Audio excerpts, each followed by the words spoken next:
Fancy a game? Got to be better company than old Egon Ronay here, eh? Yeah, sure. Barnsey was just gonna make a cup of tea anyway. Oh, yeah. All he ever does is moan. You share the cell with him. You must know what it's like. That's all that excess weight he's carrying around with him. Don't underestimate him. He can roll himself into a ball and steamroller you. Yeah, don't scare me. All that weight just slows you down. He might not be the fastest, I grant you. But who needs to be fast when you're fast asleep in your bed? He could crush your skull with his thumb. Don't you worry about it, Ben. Barnsey won't put one over on me. Still the hard man, eh? I don't remember being this hard when you were turfed out of Albert Square.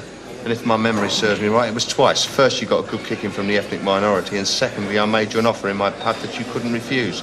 Either get out of Walford or end up propping up a motorway. Yeah, well, I wasn't thinking straight in those days, was I? All that stuff I was on did my brain in. I don't make those sort of mistakes now. Kick the habit, eh? Yeah, knocks it on the head, mugs game. Yeah, well, you can't be too careful, can you? Not with AIDS and all that. Like the ones I used to know. Hello. Where the treetops go. Oh, blimey. Listen to that Queenie that was sticking on the top of the tree in Trafalgar Square.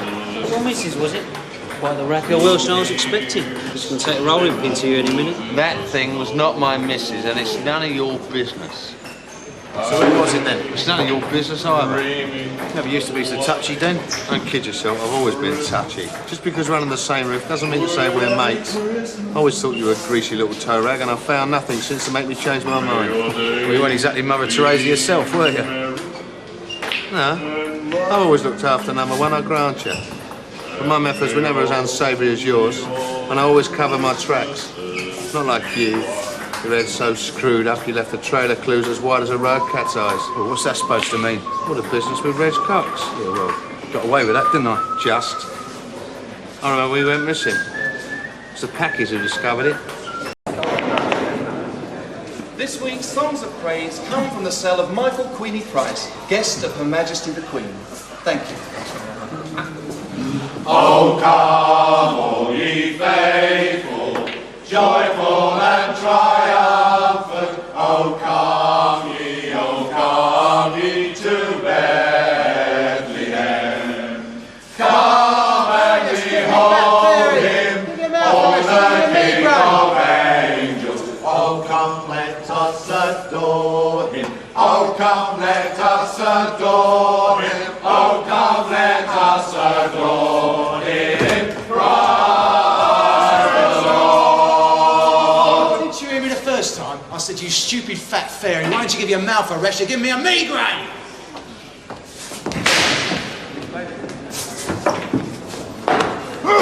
Listen, scumhead.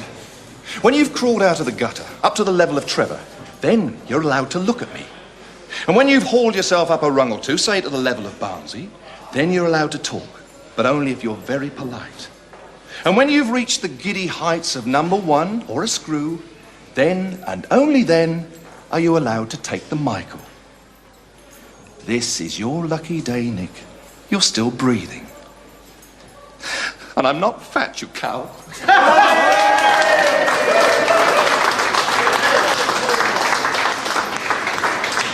Cretin, you ought to be on sea landing with the rest of the Bent Brigade. Every wing's got to have its queen, Nick. Reminds me of that fruit in Albert Square. Colin, what's his name? Wimp. Oh, is that the same wimp that tossed you out of Dot's flat? Pure fluke. What's the matter? Didn't you pour enough scotch down his throat? Here, you've been in Walford more recently than me, Dan. How is the old dump? Dagmar burnt down? Oh, yeah? All the yuppies inside it, were they? No. Wilmot Brown? No. Doubt if he's even missed. Kathy Bill got raped? Oh, yeah. Makes an habit of that sort of thing, doesn't she? Good old Walford. Nothing ever changes, eh? Yeah, I think that's about the lot.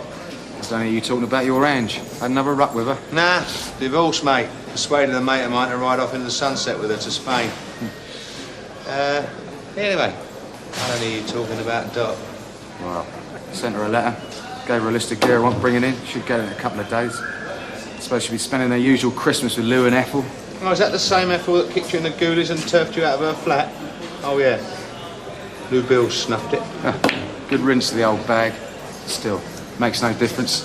Albert Square still be the same sentimental lot of old rhubarb. Makes you thankful to be in here, doesn't it? Just think. Christmas in Albert Square, no Lou Bill. Got to be thankful for small mercies, I suppose. I don't know. Pauline's still there.